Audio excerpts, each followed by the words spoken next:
हुकूमती इक़दामात, क्या अवाम इसको एक्सेप्ट करेगी? क्या ताज बरादरी इसको एक्सेप्ट करेगी? क्या यही हल रह गया है? इस पर बात करने के लिए आज हमारे साथ स्टूडियो में मौजूद हैं Munawar Bashir Sahab, former MD PEPCO and former MD Sui साधन गैस। आपका बहुत बहुत शुक्रिया मुनव्वर साहब तशरीफ़ लाए। ये बताइए कि क्या अब यही एक सलूशन रह गया है? क्या पेप्को के अब ये हालात हैं कि लोगों के साथ ये कि जी इतना इस्तेमाल होगा, इतना नहीं होगा, पाबंदियाँ और लोगों के रस्ते में कारोबारी रुकावटें, क्या इसी से मसला हल होना है? देखिए, हालात इतने ख़राब हो चुके हैं कि जिस वक्त आप मरीज़ को ले जाते हैं ICU में, आपने देखा होगा नर्स आती है, डॉक्टर आता है, ये टीका ले आओ, बैंडेड लगा दो, ये कर लो, ड्रिप लगा दो, और लोगों को, ख़ानदान वालों को खुश रखते हैं कि जी मरीज़ का ख्याल रख रहे हैं। उससे मरीज़ बचता नहीं है, आपको भी पता है। वो 1-2-4 घंटे आधा दिन गुजार देते हैं, फिर कहते हैं जी माजरत से अल्लाह की मर्ज़ी नहीं थी।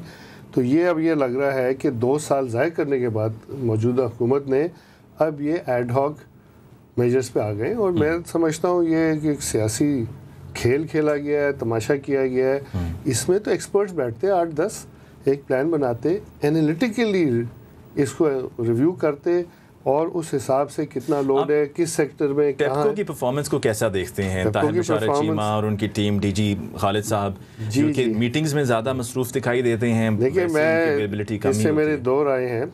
एक तो ये है कि अगर आप किसी को काम करने ही ना दें तो आप उसकी परफॉर्मेंस क्या पूछेंगे? MD OG DC Zahid Hussain साहब 2 साल यही हुकूमत लाई थी, वो छोड़ के चले गए, खुद वॉलंटरली रिज़ाइन करके चले गए, और जाते हैं तो उन्होंने सदर से मुलाकात की और कहा कि जी 80% मेरा टाइम सियासी फ़ोन कॉल, तबादले, सियासी लोगों से मिलने में गुजर, मैं काम कैसे करूं?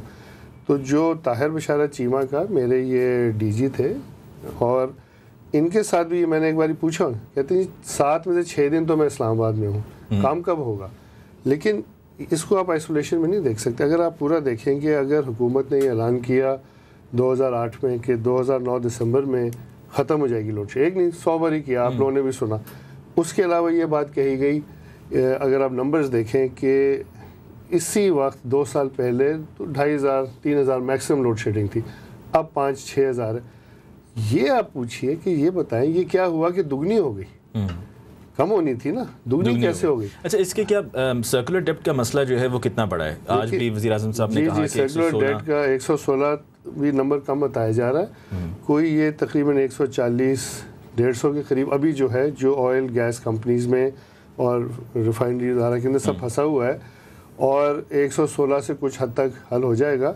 लेकिन इस वक्त बैंकिंग सेक्टर में मेरे ख्याल से ये सकत नहीं रही।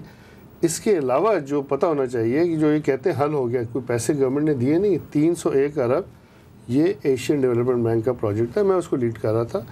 वो हमने सारे पैसे एक अलग जगह पे, अलग कंपनी में ट्रांसफ़र कर दिए गए। 301 बिलियन 301 बिलियन रुपीज़ सारी पेप्को कंपनी से, वापडा से उठा के यहाँ ट्रांसफ़र कर दिए गए। ये अब 5 साल, 10 साल या 15 साल में सालाना किस्तों पे वापस किए जाएंगे। ठीक है, तो उससे फ़ायदा, वो अच्छा कदम, उससे ये कि अलग हो गया। प्लानिंग कहाँ पे और स्ट्रैटेजी बनाना, ये कहाँ पे ख़राब हुआ? क्योंकि 2 साल तो हो गए इस हुकूमत को भी देते हुए। देखिए, मिनिस्ट्री में ये काम होना चाहिए। लेकिन अगर मिनिस्ट्री कहे कि ये पेप्को का काम है, पेप्को को सही से प्लानिंग करनी और हमें एडवाइस करना है, तो पेप्को को काम करने देना। अगर वो पेप्को वाले दफ्तर में नहीं होंगे, और फिर पेप्को का, जहाँ तक मेरा ख्याल है कि आपको एक इंसान को नहीं देखना, एक टीम होती है। टीम आपकी अगर पूरी नहीं है तो एक ताहिर बशारत चीमा हो या कोई और भी हो, मैं भी हूँ, और मुझे काम ना करने दिया जाए तो काम नहीं होगा। इसमें मिनिस्ट्री का काम है पॉलिसी बनाना। एक बार पॉलिसी बना के कह देंगे जी हमें 2 साल में लोड शेडिंग ख़त्म करनी है, ठीक है, और जो भी इंचार्ज है टेक्निकल, कॉम्पिटेंट, प्रोफेशनल मैनेजमेंट हो, ना सिर्फ पेप्को में, बाकी सारी कंपनीज़ में। और आपको ये जान के हैरानी होगी कि एनर्जी पाकिस्तान की है 65 मिलियन टन्स ऑयल इक्विवेलेंट कहलाती है आजकल, जो है पिछले साल 2009 में, उसमें से सिर्फ बिजली 18% है, जिसमें इतना शोर मचा हुआ है। आप सोचिए बाकी 82 का क्या हो रहा है? ठीक, तेल, हाइड्रोजन, सारी चीज़ें, ये इसमें बहुत मसले और आपके जो हैं, जो अभी इस पाइपलाइन में हो, ये उबल के बाहर आने वाले हैं। ऑल्टरनेट एनर्जी को इस्तेमाल करना कहाँ तक फीजिबल रहेगा? चाइना को अगर हम देखें, वेस्ट को देखें, खासतौर पे चाइना में जिस हद तक ऑल्टरनेट एनर्जी में कोल इस्तेमाल होती है, क्यों नहीं हम उस ट्रैक पे चल के अपने इस मसले को हल करते हैं? सबसे पहले ज़रूरत यह है कि एक आप नेशनल एनर्जी अथॉरिटी को बनाएं, सिंगल। मैं बड़ा हैरान हुआ कि सारे chief alternate energy development board तो है नहीं, वो तो ऑल्टरनेट, देखिए ऑल्टरनेट एनर्जी बिजली है, سولر ہے, بجلی کہہ رہا ہوں, ونڈ انرجی ہے, سولر ہے, کوئی کہتا ہے ویو سے بھی ہے, نہروں پہ ہے. یہ چھوٹے چھوٹے ہیں, ان سے آپ 1 لاکھ میگا واٹ تو نہیں کر سکتے جو 2030 میں آپ کو چاہیے. یہ آپ کی 5,000 10,000 انڈیا نے 10,000 تک لے گئے ہیں.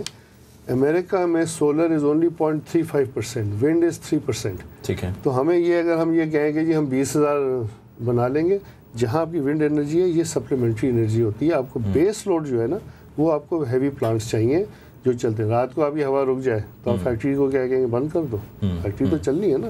یہ سپلیمنٹری انرجی ہوتی ہے. تو اس کو سارے کو سمجھنے کے لیے سب سے پہلے ایک اتھارٹی ہو, سنگل پوائنٹ, جس کو یہ ذمہ داری دی جائے. اس کے بعد آپ کمپیٹنٹ مینجمنٹ دیں اور ان سے کہیں جی اب آپ نیشنل انرجی پلان بنائیں. اس کے اندر کول آپ نے بڑا اچھا ذکر کیا, میں ذرا سی بات کرنا چاہوں گا. پاکستان کے سب نے بات کر لی, 2 3 5 سال سے میں نے شو ڈالا ہے, میں نے انٹرنیشنل کانفرنس اٹینڈ کی ہیں, پیپرز پریزنٹ کیے ہیں. استنبول میں میرا پھر پیپر ایکسیپٹ ہو گیا, تھر کول ریسورسز پہ. بالکل. اس میں یہ ہے کہ ایک ریسورس ہے, اس کو آپ نے طریقے سے ڈیولپ کرنا. اگر آپ اس کو یہ کہیں کہ جی یہ دھپڑ میں ہو جائے گا, جھگڑے میں ہو جائے گا, ایک کمپنی کو دے دیا, کسی نے کہہ دیا, ہمارے سمر مبارک بند صاحب کلیم کر رہے ہیں 6 مہینے سے کلیم کر رہے ہیں کہ جی میں 1 سال بعد 100 میگا واٹ کروں گا. افسوس سے کہنا پڑتا ہے کہ جی یہ ٹیکنالوجی الگ ہے, ابھی بھی 1 سال کے کلیم کیا جا رہا ہے, لیکن جو وہ کہہ رہے ہیں وہ ٹیکنالوجی تھر پہ نہیں اپلائی کر رہی. یہ میں اب سامنے ان کے ساتھ ڈیبیٹ کرنے. اب ساری قوم کو یہ کہا جا رہا ہے جی تھر سے 30,000 میگا واٹ ہو جائے گا. بھائی وہ 30,000 میگا واٹ کرنے میں 30 سال لگیں گے. آپ پہلے اپنا کرائسس مینجمنٹ ابھی کا مسئلہ تو حل کریں اس کو. اچھا چلیں, پھر آپ short term, medium, long term plan کریں. بات کرتے ہیں لیکن پتہ کسی کو نہیں ہے کس طرح کرنا ہے. ایک آخری سوال, ماہرانہ رائے, آپ سمجھتے ہیں کہ جو آج پلان اناؤنس ہوا ہے اس پر اگر صحیح معنوں میں عمل ہوتا ہے تو یہ مسئلہ کافی حد تک بہتر ہو جائے گا, کنٹرول ہو جائے گا؟ دیکھیں پلان سوچ سے کہنا جاتا ہے, پلان نہیں ہے, ایڈ ہاک میجرز ہیں جو کنزرویشن کے. دکانیں آپ جلدی بند کر دیں, 2 چھٹیاں کر دیں. آپ کے 39 آورز ورک ویک ہے, آپ اس کو کم کر کے 33 آورز پہ لے کے آ رہے ہو. پروڈکٹیوٹی پہلے آپ کی دنیا کی ادھر ہے, آپ اور نیچے چلے جاؤ گے, بزنس آپ کی افیکٹ ہوگی. آپ نے سن لیا میجورٹی یہ کہہ رہے ہیں کہ جی 8 بجے سے کوئی فرق نہیں پڑے گا. میں یہ کہتا ہوں کہ آپ شادی گھروں پہ کیوں ریسٹرکشن لگاتے ہیں؟ جب مرضی شادی کریں, جب کوئی ریسٹرکشن, ان کو کہہ دیں کہ جی آپ اپنا ڈیزل سے یا اپنے جنریٹر سے چلائیں, جب مرضی کریں. جب مرضی. دکانوں کے لیے بھی ایسے ہی نہیں, دکانوں کے لیے تو آپ کو نہیں, وہ تو نہیں کر سکتے. شادی گھر یہ ہے کہ لوگ مرضی سے جاتے ہیں, جنریٹر پہ چلائیں, ہوتا ہے. ٹھیک ہے. منور بشیر صاحب, آپ کا بہت بہت شکریہ تشریف لائے and thanks for your expert opinion. Viewers, جیسے کہ منور بشیر صاحب نے کہا, اپنا ایکسپرٹ اوپینین ہم تک پہنچایا, آپ نے بھی سنا. ہم نے پہلے تو یہ جانا سیگمنٹ میں کہ یہ مسئلہ ہے کیا, اس کا ممکنہ سلوشن کیا ہے. کئی مرتبہ ڈسکس ہو چکا ہے لیکن بار بار ڈسکس ہمیں بھی کرنا پڑتا ہے کیونکہ اب تک یہ مسئلہ حل نہیں ہوا. اور جیسے کہ منور بشیر صاحب نے کہا کہ جو آج اناؤنس کیا گیا ہے حکومت کی طرف سے, اس کو پلان نہیں کہا جا سکتا, وہ ایڈ ہاک میجرز ہیں. بجلی کے اس مسئلے پہ گفتگو ہماری دوسرے سیگمنٹ میں بھی جاری رہے گی. دیکھتے رہیے پاکستان آج رات.